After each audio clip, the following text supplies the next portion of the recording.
I invested £25,000. Today, that investment is worth £5 million. Say hello to our hero, the Hydrogen Energy Release Optimizer. Limitless power, zero emissions. Take the first step towards online privacy. Get NordVPN. Hi, everybody. This is Crypto Rich, working with you to get rich with crypto. Well, not really. We're going to be taking a look at the world, and we're going to be talking about freedom and economic issues. And then we're going to be talking with my guest, James Freeman, who's an ex-MEP for the Brexit Party. He's now a host on TNT Radio, so we'll talk a bit about that. Now, before I introduce him, please subscribe. Follow me on Twitter, CryptoRichYT. I'm going to be posting my videos on Twitter because apparently, hopefully, they'll get much larger reach there. So follow me there. And also join my official Telegram announcements channel. And you must subscribe to me on Odyssey, bit.ly/CryptoRichOdyssey. Free to subscribe and register. Just an email sign up, no KYC. And you can earn crypto just for watching videos. And it's a censorship-resistant platform, so I can talk freely, unlike on YouTube, which is a little bit sensitive about some of the subjects that I cover. James, thank you so much for making yourself available. Really appreciate it. And I was on your show last week talking about Bitcoin, and I think I might have got in a little plug for home education, perhaps. I can't remember, but at some point maybe we'll talk about that. But today we're going to talk about TNT Radio and also about the European Union and the plight of Europe and whether Brexit was a good idea or not and why. So we'll find out. We'll talk about that. Anything you want to say just to be here? No, thanks for having me on your show, and thanks for coming on my show. It was a really, really good conversation that we had. So yeah, I'm just really pleased to be here, really. Yep, and you are a host of the Freeman Report, and that goes out 5 days a week, right? Yeah, so Monday to Friday, midday, so 12 p.m. till 1 p.m. And basically it's a talk show. I've had so many big name guests on there now. I've had a former head of state, so I had the first female president of Mauritius on. I've had MPs, MEPs, Christina Anderson, Francesca Donata, Andrew Bridgen, senators, but also lots of doctors and scientists as well. And then a few crypto people. That's kind of a space that I'm moving into. It's been a bit of a hobby for mine over the last decade, but I've not really brought that in too much on the radio yet, but I do plan to. Right. And how do you get these guests? You just reach out to them or they contact you or you have a team? Yeah, no, I don't have a team. It's, although I do an hour a day on the radio, it is a full-time job because I'm the researcher, I'm the producer, I do all the scheduling, so it's quite a lot actually. And it doesn't sound a lot, but to do an hour show, I did my 150th show last week. To do that consistently day by day and still stay fresh and not just repeat the same things, it's quite a bit of work. But no, obviously, I was an MEP. I also work for the World Council for Health as well. I'm an international liaison for them. So I contact politicians all around the world. So that works quite well in my favor. I've already got a lot of contacts. And I get a lot of contacts from the World Council for Health. And then really, it's just playing on that profile that I've got. I'll just see somebody say something in the newspaper or on TV. And I just wing it. I just contact them and not every time, but most times people agree to come on because I can say, hey, look, I've had so-and-so on, I've had this person on, I've had this person on. And then generally they kind of go, oh, yeah, go on then. Yeah. Okay. So I can say I've had James Freeman on. Yes. You can.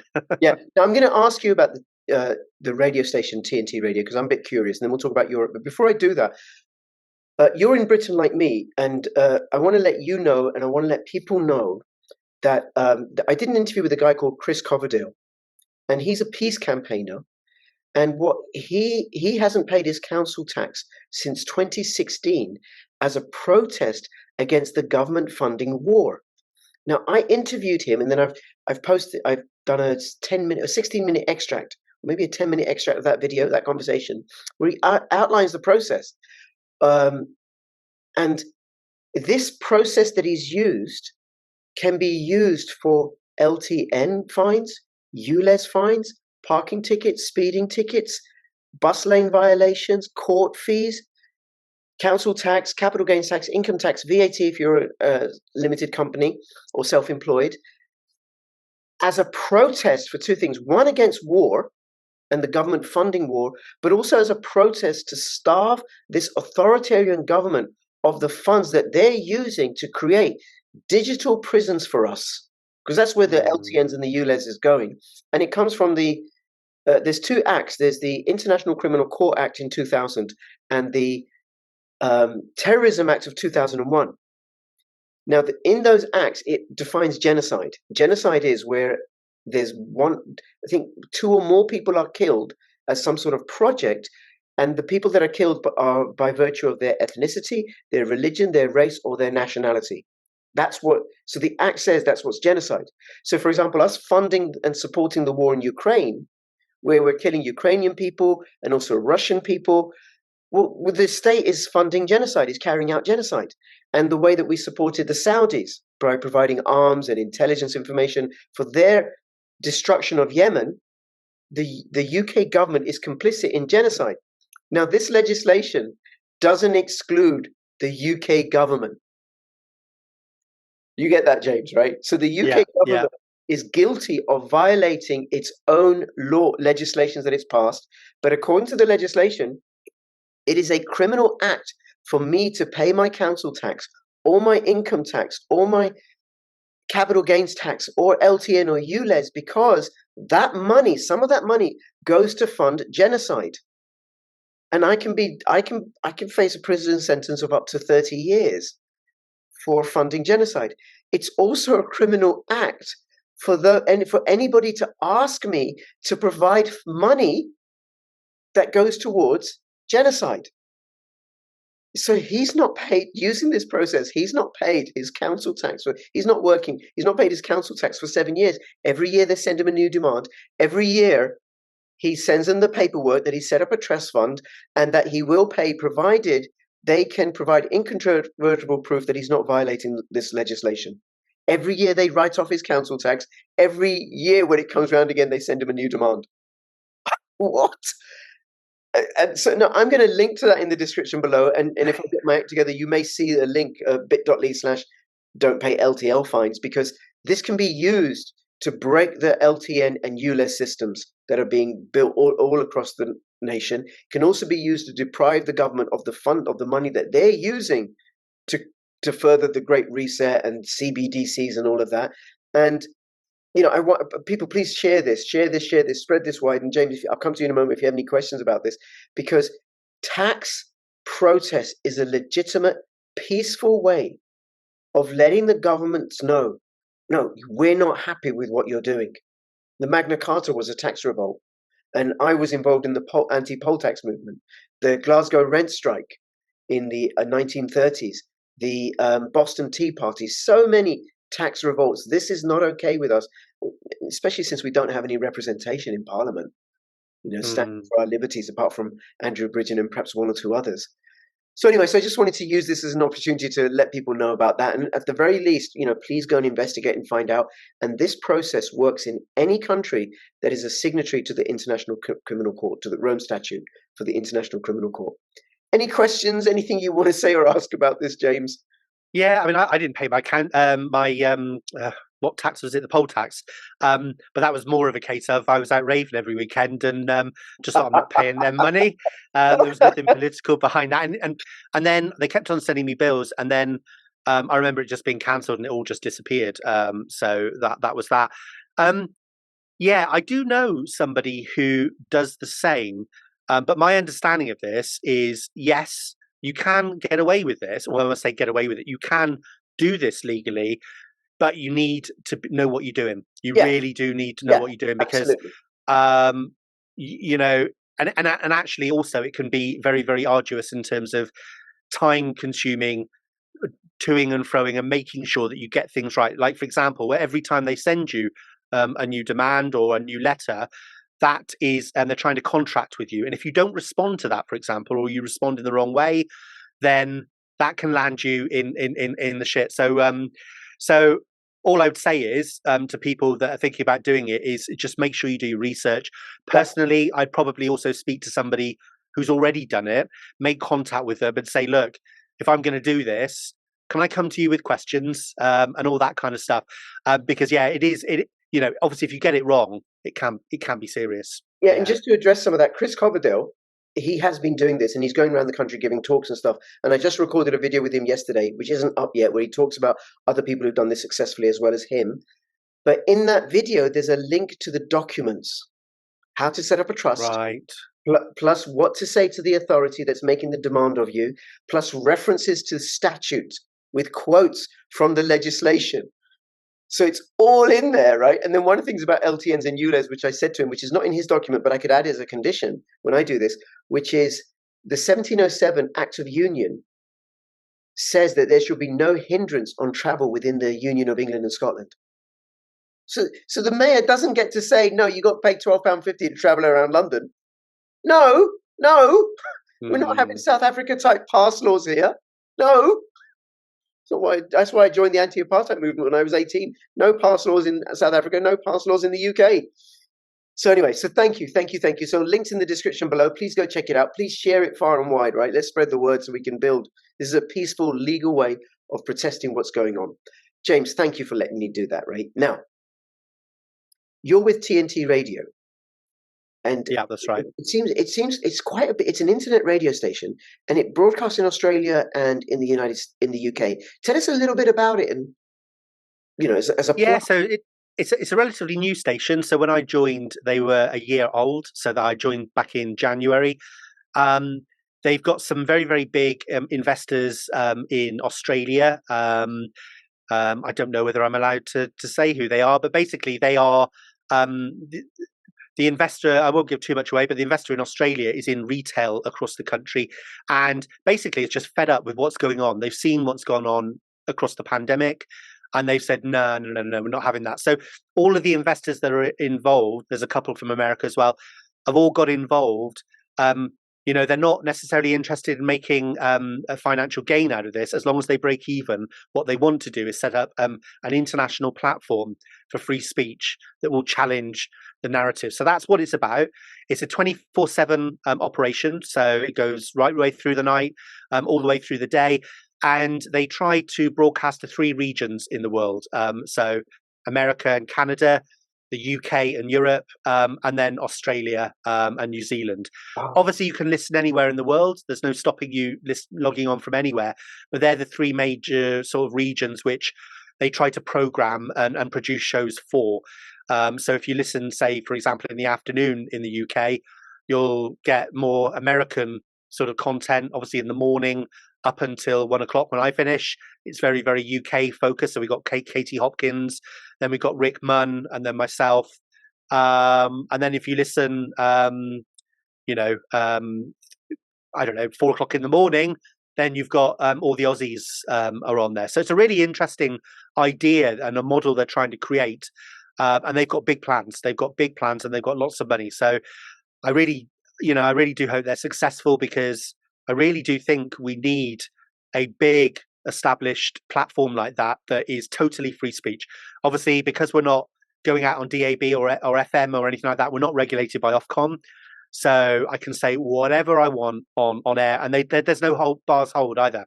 So each host, I think the way they treat the radio station is each show is basically somebody's podcast, which is picked up and put on the actual schedule. So nobody tells me what guests to have, what topics to talk about, what I can and can't say. I produce everything myself. And so far, they keep on paying me. So I must be doing something right. That's pretty good. That's pretty good. And is it, so free speech, that's great. And just so I can check it out, is it sort of, so I'm going to say this deliberately this way, right? Is it the sort of place that titanium hat wearers, not tinfoil hat, titanium hat wearers like myself, xenophobes, racists, Brexiteers, Trump tards, white supremacists like myself would find refuge in? Or anti-vaxxers, all that business. If you say people like you, Rich, then I'd say definitely yes. But no, it's not. There's no racism on the station. No, I would suggest. James, let me just say something, right? I've been called a white supremacist. The world is so upside down, right? Yeah. Because I would rather Trump than Biden. Therefore, I'm a white supremacist. It's just insane, because I didn't have novel mRNA injection. Therefore, I'm a right winger. That's I was satirizing that. Yeah. So the audience is obviously we've got a lot of we do, depending on which show you listen to. Some people go down deeper rabbit holes than others. Others, I mean, myself, I am willing to look down any rabbit hole you like, but I also try and approach things with balance. So, for example, quite often I'll talk about something and the way I present it, and we've got a live chat as well that goes along with the show, and people are saying, "Come on, James, you know they're doing this and you know they're doing that," and I'll be like, "Well, yeah, that's what my gut tells me. That's what I believe. If I had to if I had to call it, but as a presenter, I like to be balanced. I like to approach it in a way where you look at all sides." But I guess I'm saying that, but I'm measuring myself against other people on the station who are maybe further down the rabbit hole, like Katie Hopkins, for example. I guess anybody on the left who listened to the show would listen to every host and think, "Oh my God, right wing conspiracy nuts." It's so funny. 1/3 of my family in Britain, at least 1/3 of them voted Brexit. Right. We're Pakistani Muslims living in the UK, right? Like, we voted Brexit because, I voted Brexit because I listened to Tony Benn and Jeremy Corbyn, and well, actually not Jeremy Corbyn now, but Tony Benn and George Galloway, and I went back to listen to Peter Shaw and listen to Tariq Ali, and so it was like, I remember this really great conversation between Nigel Farage and George Galloway in the run-up to the referendum, and I thought, oh, there's going to be fireworks, but it was such a great civil debate. They said, look, we disagree on so much stuff, but we both agree on sovereignty. We both agree on accountability for politicians and democracy. Yeah, exactly. I mean, Rich, that is why I voted for Brexit. I know a lot of people will say, "Oh, it was all about the illegal migration and all that kind of stuff." I never followed UKIP. I really wasn't interested in politics. I voted Brexit after doing my own research because I based it upon the principle that I want the people who make up the laws that then turn around and say, "You've got to follow that law." I want them accountable to me, and I want them as close to me as possible. Ideally, I'd like to have the vote on that person to say whether they get in or not. I don't want some kind of detached bureaucracy in another country where I have to vote in the person who votes in the person who vote. No. So that was my principle for voting for Brexit. And then, of course, when they tried to, it looked like they were going to try and overturn it. I wasn't having any of that. And there were two reasons why I resigned from the civil service. One is because I was just so angry that they'd asked the country what they wanted to do. And then, well, you didn't know what you're voting for. So, we're going to have to overturn it. But the second one, I'm an opportunist. I'm an opportunist, rather, 100% opportunist. It's like a stage. I've always known that democracy is a fallacy. It's an illusion. But, up until sort of 2016, you start telling people this, and they're like, "Yeah, whatever, go and put your tinfoil hat on or whatever." But what Brexit showed is it kind of almost pulled back the curtain, because suddenly they'd asked us the question. You're free. You're in a democracy. You can do what you want. We're going to ask you the question, and then we'll do it for you. Yeah, sure. Yeah, of course we will. And then, of course, they really didn't expect to get that answer. That really blew the wind out of them. They hadn't done any preparation of what they would do. I mean, it's bonkers, right? That they would go into a referendum like that and not even lay some basic groundwork of what we're going to do if they vote to leave. They didn't expect it. And so their reaction afterwards was like the curtain being drawn back. And I just thought, right, there you go. We can see them now. Yeah. They're exposed. We've got to go for them. We've got to get them. And those two things, being really angry, and then I can bloody see you now, so I'm going to come get you. Those two things made me take a huge risk. I mean, I had a good career in the civil service. I was head of the UK's trade statistics and business inflation statistics at the ONS, and I just stepped down. I told them I was going in 2 days' time because I'm booked on stage with Nigel Farage next week, and I was supposed to give them 3 months' notice, but they let me go in the end. So yeah. Wow. Well, that was quite something. And there's something you said that I want to dig out, right, which is the elitism. And it's not just from the ruling class, the politicians and those above them who tell them what to do, but also the Guardianistas, the Islingtons, the middle class.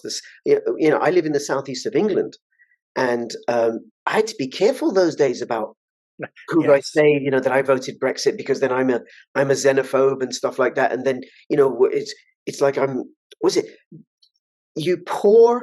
this doesn't apply to me because I'm actually a middle class twit, and I suspect you may be as well. And what I mean by that, we're comfortable. I'm a university graduate. You're probably a university graduate. Comfortable middle class lifestyle, right? We're not like those oiks that live in Stoke or whatever, right? Who are too stupid to know which way to vote, and so they voted the wrong way to leave. I was just so offended by that. I was like, and it's funny because I know as a middle class twit, what I do as a social worker is I go around the dealing with the most distressed and telling them how to live their lives. It's like, no, people aren't stupid. They're not stupid. People know what they want. Yeah. The best people to determine what's best for them in their lives. All they need is access to free information. They can work it out. And they know thing is, I think me. Yeah, it was really patronising during the at the aftermath of the referendum because we had the ruling classes kind of looking down and the political establishment and who are these thickos that they didn't know what they were voting for and all of this. But you know what? I think working class people, and working people that work with their hands and do all the jobs up and down the country, they're not thick. They're actually most of them are really, really intelligent and probably more intelligent than a lot of the people that go to university. You haven't got a clue what they're doing. Mummy and daddy just sent them off to university. They go and do a degree which they didn't really choose. They were just chucked at university. So, I've got to pick something, have I? And they don't really think things through. The education system in general is there to indoctrinate, not to educate. And a lot of these working class people, they're pretty astute. They voted for proper reasons. And when you go out and talk to people, they know a lot more. And so it's really patronising. I think that's why it got really nasty after partly why it got nasty anyway, after the actual vote, because being told that, you're too thick, you don't understand.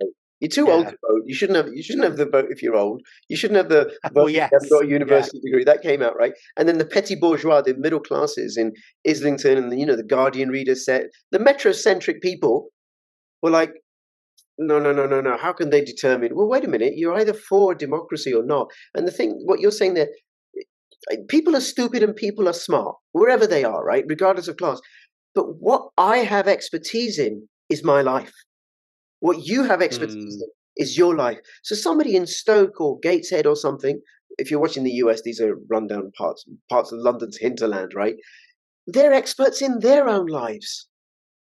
But you know what as well, Rich? Yeah. And I know we kind of denied this at the time because, when we were arguing the case for the validity of the vote, we didn't really want to admit this. But the truth is, and there's a good reason why people did this, and I think it is valid, is that I think what really swung it in the end, you had all the people that would have voted that anyway, but it was all the people they didn't expect to come out to vote.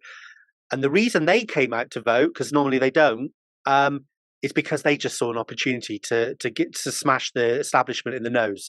They knew that they didn't want, they wanted the EU, and suddenly they all started to believe that if they vote, and that's the truth of it. But, that is a really important lesson, I think, for us, because whilst our politics is corrupt, it's broken at the moment, it's we seem to be caught in a prison in terms of politics because there doesn't seem to be an answer to get out of the conundrum, the puzzle that we're in now. But I do believe that will come. But I think, there needs to be a revolution outside of politics, and that's what we're doing, Rich, right now.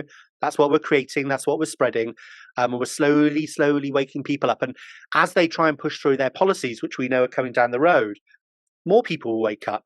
And so I do believe there will become a point where now we've got enough numbers that we can take that revolution to the political sphere. But certainly at the moment, the answers, the solutions aren't there. Sorry. I was about to interrupt you before you finish your sentence. I was like, yes, I agree with you. I can see that. I can see it happening I saw it happening with the injections. Because there were some people like myself, like, no bloody way. And then some people who had one injection and got hurt. And then they joined the ones who were saying no bloody way. And then some people had their second shot and then they got hurt. And then the people around them saw what had happened to them. So the numbers just grew. And I think that's happening with the climate change agenda as well. Because people are... Yeah. I mean, it's amazing that we're still alive in England because we should have boiled away in vapor. Now, right?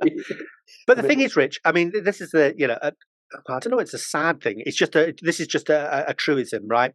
Is that when you break down society, there's obviously lots of ways you can break it down. But, if you break it down by say, for example, people like us who have got the foresight, we're always looking into the distance. I'm always looking into the distance thinking, oh, I think that's going to happen. I'm always trying to predict and seeing things coming down the road. So you've got those people who can see where the current trajectory is taking us, and we go, oh, no, we need to wake people up, and we need to and then there's the people, I think, which is the vast majority of people, and there's different levels of this, right through to the people who will not do anything until literally their lives, they can't pay their mortgage, and they're being told that you can't drive your car, and you're not allowed to buy meat, and you're not, they're caught in their lives. They're going on holidays, they're watching Netflix, they're doing whatever it is, distractions that the elite throw at them to keep them in that state.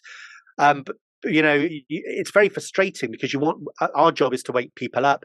But I've come around to the conclusion now that we're just going to have to wait until some of this bad stuff starts to hit us. Because once that happens, and we're seeing it with you, Les, suddenly something real is hitting real people, and they're going, right, that's it, I'm not happy. And when that happens, oh my God, when the silent majority does move, and it does feel like, no, we're not taking this. Then you really do see things happen. I mean, we've seen it in France, and I believe we've got the potential to do that in this country as well. And then you get things like the Blade Runners, for example. Brilliant. And then did you see that clip of them at the restaurant? And there's the people at a restaurant or a bar or something sitting outside. And there's a guy with a hedge clippers, and he just comes along. Yes. And nobody says anything. They just film it, and they keep quiet. Yeah. And for people who don't know, they're setting up these spy cameras all around London so that they can find people whose cars aren't compliant as part of the ultra low emission zone, which is a type of a 15-minute city template. And the Blade Runners are a group of unknowns who go around taking down the cameras. But those are the Blade Runners. There are probably others doing the same on the quiet. And then there'll be people like myself and others who using all sorts of different means to not pay or to delay paying, because even delaying paying slows the whole thing down, makes it way more expensive for them, which is what collapsed the Soviet Union. It was just too unwieldy. It cost more to maintain than it was bringing in. Okay, now you said something. Oh, by the way, it only takes 3% of a population to overturn a government. We don't even need the majority. Just an irate 3% will do it. Right? Yeah, we'll do what we did in Iceland, and if you get enough people, you can encircle Parliament, right? Just encircle 3 or 4 layers. Get I don't know, a few extra 100,000 people. Yeah, we'll close down Parliament. Yep. Okay. Now, you said something about you worked in the ONS, Office for National Statistics, about the trade and stuff, right? And you voted for Brexit, and here we are. I can't remember how many years later, but we had the referendum in 2016, and surely you regret voting for Brexit, because look at the terrible state that the UK is in. Meanwhile, Europe is just flourishing and flying ahead, and everybody behind. So, anyway, no, none at all. I think I'm the first to admit that Brexit hasn't gone to plan, but then they haven't delivered Brexit. They haven't. That's the truth of it. No. They haven't delivered Brexit. The other thing that's what's happening at the moment is all of the UK's woes because of COVID. It doesn't matter what it is. It's all blamed. It's all blamed on Brexit. And the other thing is, we were in that trade bloc for 40 years. Obviously, it wasn't like a some kind of European empire when we joined. It was literally just a very simple trading bloc, and we never got asked if we wanted to stay part of it as it was developing. But we were in there for 40 years, and so our economy is aligned with the EU, all of our trade, business, everything else. So anybody who kind of is saying, oh, well, it hasn't worked, everything's going wrong, it's only actually 3 years on now from when we actually left. And bearing in mind, they haven't delivered it properly. We haven't properly Brexited it. But anybody, even if we had, you're not going to be able to, turn around an economy and repivot from the European model to the rest of the world where we're seeing the growth. You're not going to see the benefits of that for at least a decade. That doesn't mean everything's going to be really bad in between, but it does mean that, you can't just pick up an economy and do something like that and then just expect everything to just click into place like that. So it's really unrealistic what's going on. There's clearly a political movement at the moment. It's the Remainers. it drives me mad that they still will not accept the vote. They will not accept the vote. There's a big movement, rejoin now. We've only been out for 3 years, and they're already calling, there's lots of people calling now for another referendum. And the thought of another referendum after God, how many years was it? It took us 4 years to actually get out, and it was horrendous, wasn't it, Rich? It tore the country apart. It was so divisive. And while the rest of the world was getting on with life and moving along, the whole of the UK, we were just like two neighbours across fences shouting at each other the whole time. So nothing got done. It was a total disaster. It was very divisive. And a lot of that led straight into COVID, and all of the tribalism that we practiced for 4 years over Brexit, it just carried on. It just rolled into COVID. It's so, I'm a Democrat, so, I would never say, no, we can't have another vote, but I would say that we need at least 10 years, if not 2 decades, to let, because we voted to give it a try, right? We haven't given it a try yet, so we need to let that time pass. And then if people still want to vote, hey, crack on. You made a few important points there. One is it's not been implemented. It's just not, because we've had Remainers in power that have not been capitalized on it. We still have a deep state that is wedded to the European Union, that is, I think, captured by the World Economic Forum, and the World Economic Forum has its power base in the European Union. It makes it easier. The European Union makes it easy to rule over people because people don't have a say about the rules that are imposed upon them. Yeah, there's no mandate necessary. But the thing is, also, Rich, it wasn't COVID, James. It wasn't COVID that paralyzed us. It was bloody lockdowns. It was, and then all the policies afterwards that are deliberately designed to destroy small business, which is the largest employer in the UK, small businesses. And then we didn't have. I mean, sometimes I was politically opposed to Margaret Thatcher when she was the Tory Prime Minister, as I'm sure you can appreciate, right? But my God, please, can we have her back? I would rather her. She was a sovereigntist. She cared about church and family and independence and freedom and small businesses. Now, what we've got. But the thing is, Rich, when and I don't talk about Brexit a lot these days. I mean, obviously, we're doing it now because we're talking about sort of my past over the last 3 years. But the reason I'm not really, because I guess on one hand, I could be accused, oh, well, you got the vote. And then like all Brexiteers, you just abandoned, you just not doing anything. That's not true. The reason I don't talk and focus on Brexit much anymore is because actually the whole reason for getting out of the European Union was because of this globalist agenda. I want democracy to be here in the UK. Yeah. But actually now it doesn't matter whether we go in or the fact that we've left the EU. That globalist threat now has emerged in different forms. So it's the WHO, it's the WEF, the UN even, all of these organizations. So actually the EU, you can put that in that same category, and that is what we're fighting now. We're actually fighting, and we're not fighting these foreign institutions either. This is a fight between us and our own politicians, because those criminals in that parliament are selling us down the river. And so that's the battle that we need to have. It's actually with our own political system and wrestling back control of that, because all these other entities are, if we can do that, and that's what we've got to focus on. If we could do that, then all these other entities, we can just wash them away, Yeah, and then I absolutely agree with you. They're not serving us. They're not representing us, which is a violation of the Bill of Rights and the Acts of Settlement, that there are representatives, not the representative of WEF. And what was it Keir Starmer said in an interview when he was asked, do you prefer Westminster, i.e. Parliament, or Davos? Where do you see yourself? Oh, with Davos, he said. Yeah, Whoa. They just don't get it, do they? They really, I've obviously thought a lot about our politicians, and what is it? Are they just all a bunch of scumbags? I mean, some of them are. Some of them are. They really, but I think a lot of them, they don't get it. They're lobbied to constantly. There's this kind of bubble of information, almost like a channel. It's like the Matrix, Matrix within a Matrix in Parliament. And they're tightly controlled. They're picked as well, by the way. Andrew Bridgen was saying that actually, you remember the expenses scandal? Mm. Do you remember that in the UK? Yes, well, that was set up. And that was set up to clear the House of Commons of all of the old experienced ones that they couldn't bend their arms. What they did, because, the expenses, they were literally told, You're not getting much of a pay rise because you've got these expenses. You can spend it on whatever.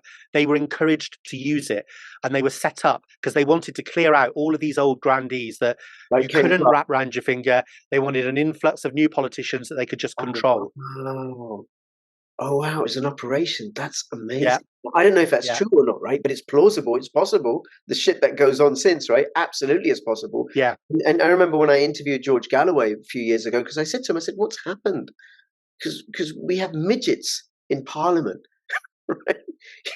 And he said, well, we have professional career politicians now. They leave university, go straight into politics, versus people like him and say, Arthur Scargill never became an MP, but who actually were shop stewards, who were on, protests and demonstrations on the street. They had to win people over.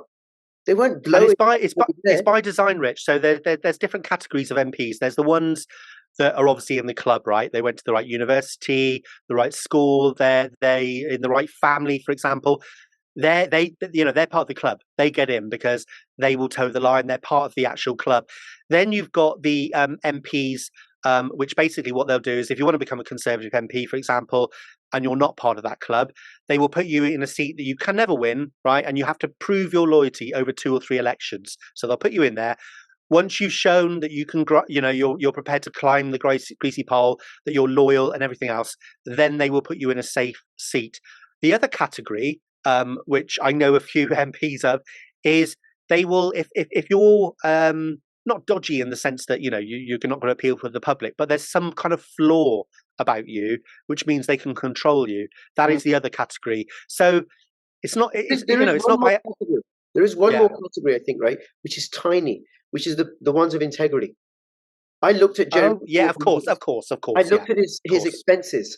He made a claim for a printer cartridge, 10 quid or something, right? And why he's dangerous, and why I think Trump is dangerous, and Orban is dangerous, and Marine Le Pen is dangerous, and possibly Giorgia Meloni, I don't know, right? I'm not so certain about, but RFK is because they are people of principle that won't bend. Yeah. I did forget that category. You're absolutely right, but that category is actually quite tiny. They're the ones that we need to support. Yes, absolutely. I have conversations with friends of mine, lefty friends of mine, who think I'm the worst person in the world or whatever, because I would rather Trump than Biden. Some of my cousins in the US, I was like, listen, Trump's a whole lot better than Biden or Clinton or Obama. What? How can you say that? He didn't start any new wars. It's the first president since Carter. But anyway, I don't want to get into Trump, right? Let's take I've got a comment now you brought that up. Okay. With Trump, putting aside now the prospect of him going in again, but when he was in power, he was an idiot, right? He said ridiculous things. He couldn't work with anyone. He'd be their best friend one minute, and then they'd be like, sacking them and talking about. So he's a terrible president. But the one thing that he got right was actually the one thing that he didn't mean to get right, and that was he wasn't in the globalist club, and he's a belligerent, arrogant son of a bitch. So, he was never ever going to be won over by them. So he was a blockade to their plans and everything else. So from that point of view, he was great. Yes, I will give him the point on not starting wars. In fact, actually doing a lot to, like with North Korea, to actually engage and stop. Yeah, absolutely brilliant. But then he did also do the deals with Israel. He moved the American embassy. I wasn't that happy because I've always been a very, very staunch supporter of Palestine. I do feel it's unjust what's going on out there. So that I was a little bit, but he's flawed. But Jeremy Corbyn's flawed. I mean, Jeremy Corbyn, I think he supports a trans agenda, but also he allowed himself to be captured by the Remainers. He wasn't a great leader in that way. Rich, Jeremy Corbyn is modelled out of Tony Benn. He was forced because he was the leader of the Labour Party to take that position. If you listen to him before the vote, I mean, he's a Brexiteer in terms of principles and everything else. But he didn't lead the Labour Party. He didn't. When he was leader, he didn't provide leadership. He didn't. Yeah. It's just not him. It's one of his flaw. Well, I don't know, because the thing is, I mean, I actually joined the Labour Party to vote him in. Me fact, too. I signed up. We both voted Brexit. Rich, don't tell anyone. But my wife does know this, obviously. But I signed her up without her knowing, so to get an extra vote. She was so angry with me at the time. But anyway, yeah, don't tell anyone that. But yeah, I voted to get him in. But the thing is, the minute he got in, he had so many powerful enemies that he was never a little bit like Trump, I guess, because part of the reason he couldn't govern is because they, right from day one, if he wasn't being attacked by the Democrats and the lefty press there as being a Russian, in cahoots with Putin, then there was, the deep state within his own apparatus that were attacking him. So, I think on both examples there, it was almost impossible for them to govern.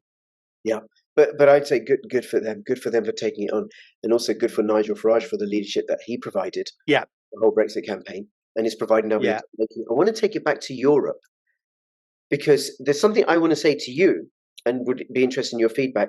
See, the UK is in a terrible state, but so is the United States, and so is the European Union. But at least, I mean, theoretically, we don't have to be anchored to that sinking ship.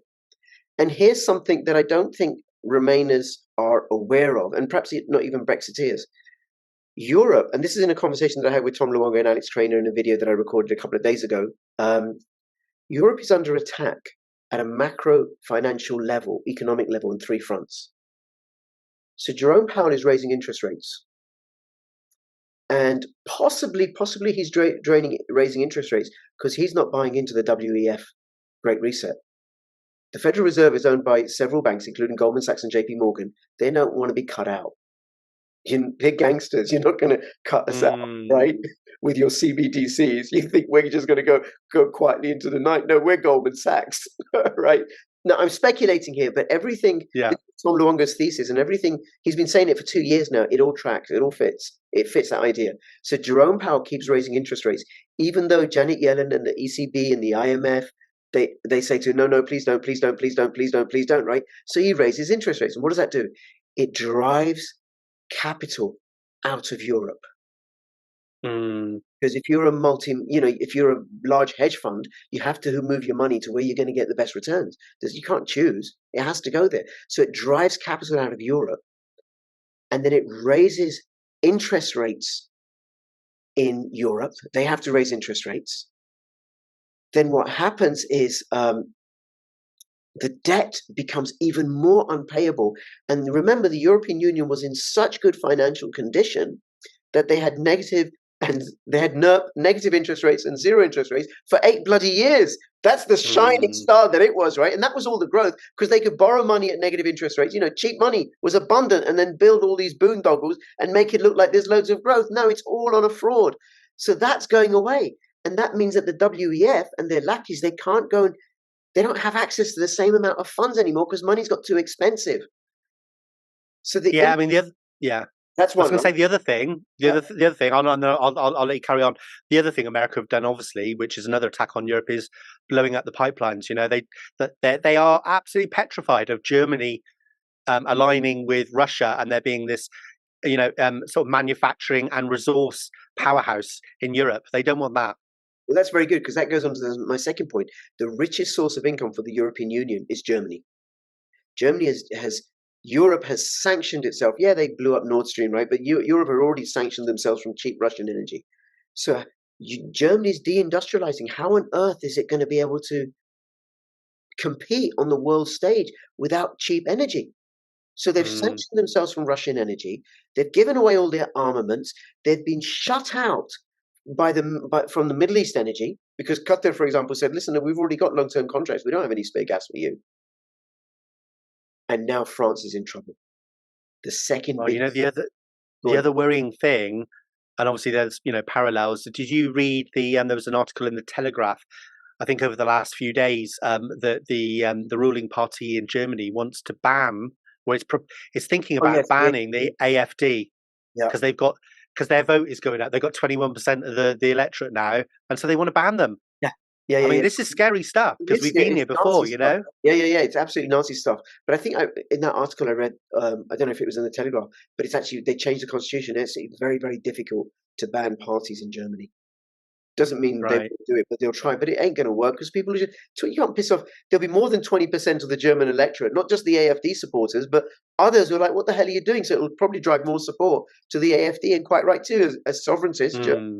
They're interested in the interests of Germany. But anyway, so Germany is declining. Germany's not going to have access to money anymore. And if Germany doesn't have access to money anymore, can't generate income, well, who's going to generate income for the European Union? Well, the second is France, but France is in trouble. So what France does, its biggest importer of uranium is Niger. And Niger has said no. Do you know there's 14 there's 33 third world nations that don't have their own currency. 14 of them are in Africa because they use the colonial franc, and 19 of them are in Europe. And they're all tied to the euro, which favors France. So France is able to buy yellow cake uranium at pennies and then sell it to its own populace at 22 cents per kilowatt hour, sell it for even more to other European nations, and inflate its coffers and make it look like it's doing really, really well. We've got loads of money. Except Niger has said, no more colonial extraction for you anymore. I was in Sierra Leone last week, I told you before we started recording, right? And it's brutally poor. They have gold and diamonds, but the British extract it, pay the locals a pittance, and the contracts all favour the British colonialists. Yeah, there is this is, I think, in part being driven by geopolitics. So I'm sure, Rich, your listeners or watchers, I should say, I'm not on the radio now, are pretty clued up in terms of world politics. But so they'll know about the BRICS nations. A lot of the African nations are all joining in. They want a part of it. Argentina does. Loads of countries, and they're creating an alternative world reserve currency. So, but behind that though, that economic sort of transition was going on. Suddenly now you've got China. Now in the past, countries that wanted to stop using the dollar, well, that's why we've seen a lot of American, invasions, whether it's Libya, Iraq. Both Colonel Gaddafi and Saddam Hussein both threatened to start selling oil with gold. So America go in there. I mean, that's how they back up the dollar, right? It's with their military. But now they feel like, you've got China stood behind them over here and all the other countries.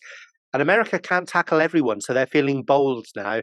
So this is why Niger and other countries now are just starting to say, yeah, no, do you know what?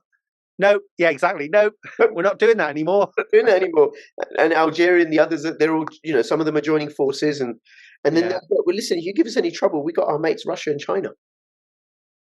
Yeah.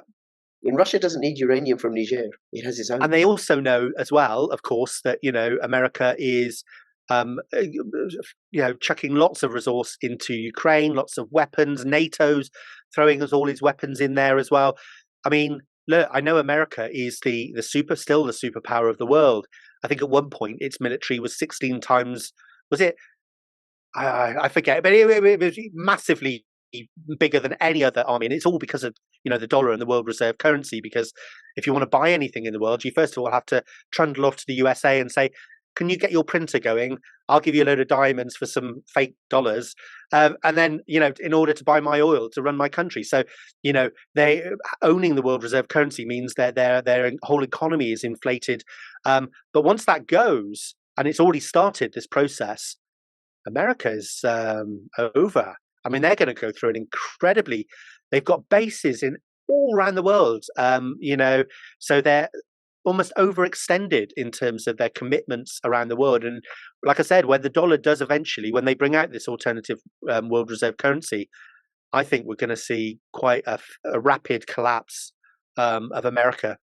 Well, the BRICS announcement is going to be on the 22nd when they're going to announce the structure of it, and then they'll start building it. So who knows when.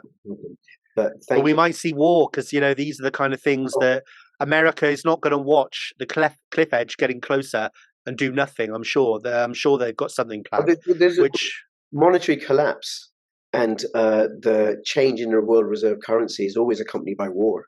We had the first war when the pound stopped being the world reserve currency. So yes, bright days instead. But so the three assaults, just to recap, and then we'll finish up, is the US raising interest rates, Germany deindustrializing, and France not being able to extract cheap energy from its former colonies. Whereas Europe has nothing. And the one continent that is a net importer of hydrocarbons is telling the rest of the world, wants to tell the rest of the world, for your own good, no hydrocarbons for you. No hydrocarbons for you in Tanzania. No development for you in Argentina. It's for your own good. Yeah, right. It's weird, isn't it? European imperialism for the 21st century. But the weird thing is, I've gone down lots of rabbit holes thinking and trying to figure out why all of this is happening. And one of the scenarios I've thought of is has China literally just wheedled and molded its way in to, I saw a video last year of Biden. He was in the Oval Office. It was at the start of kind of that period where people started to realize, oh my God, he's probably losing it, Yeah. And it was a press event, and there were lots of press in there. And then they got to the end of the interview, and he went to say something, and suddenly all of these aides suddenly shot up. They're like, right, everyone out, everyone out. And he was just looking around confused, and all the reporters were like, what? And it was just one of those scenarios, so bizarre. And you just thought, hang on a second. It's almost like they've got this person, we're being told, of the president as captive. Who are these people that are controlling him? And, I have wondered if, because if you look at all of the things which are taking hold in Western democracies, whether it's, like real social contagion, things like the trans movement, which is, attacking our sort of our social structures and our family unit and all that. It's like our society's under attack.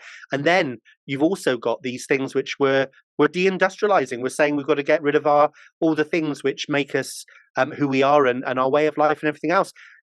Is the fact that has China literally molded its way in, and it's basically collapsing our society within whilst it rises up. I don't know.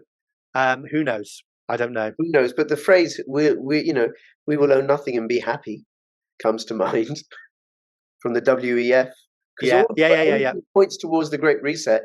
All this stuff having us at odds with each other, with the trans agenda, the sexualization of children, the mass illegal immigration, the just all the different way, the Just Stop Oil protests, so that we're fighting with each other, the ultimate divide and rule. Yes, interesting times, but it will fail, James. The Great Reset will fail. I've seen the future. It will fail. And LTF will fail as well. Yeah. But you know why? And I think, obviously I'm part of the movement trying to fight back against it, but somebody very clever who's also kind of on the inside said to me that they'll fail, James, because actually they're it's not one entity. They're these big global corporate, also the dynasty families and all around the world, whether it's the Chinese ones and the different, they'll fight amongst each other because they're all so damn bloody greedy and want to control everything that in the end that will be their undoing, and why they won't be able to create a one world government structure, because they'll just implode. They'll fight each other, and as they lose, they'll fight even more, because that's what happens with teams when they're losing. They get fractures. In the meanwhile, Putin is going to save the world. He really is. He's going to save the planet.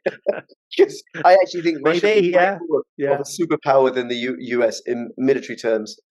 But anyway, James, it's we could talk for hours and hours and hours, and we've already gone over and stuff. It's been an absolute delight talking to you. Thank you. I really, really appreciate you coming on my channel and inviting me. And I'd love to come back on yours to talk exclusively about home education, which is a subject dear to my heart. I think it's even more important nowadays with the sexualization agenda in schools.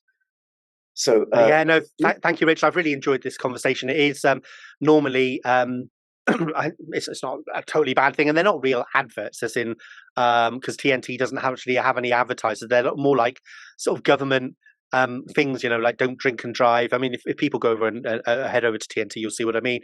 Right. But the conversation does end up being I've got 10 minutes after one break, another 10 minutes, then 50 minutes. And, when I come on your show here, you do realize actually how free flowing and just throwing ideas and how it does flow different. So, no, I've really enjoyed it. Thank you for having me on. Thank you. And I'll have the links to your Twitter and TNT Radio, and people go and find him. And between now and when I see you next, please keep filling your pockets with freedom. This is Crypto Rich and TNT James signing out. All the best. Bye-bye. Bye-bye, guys.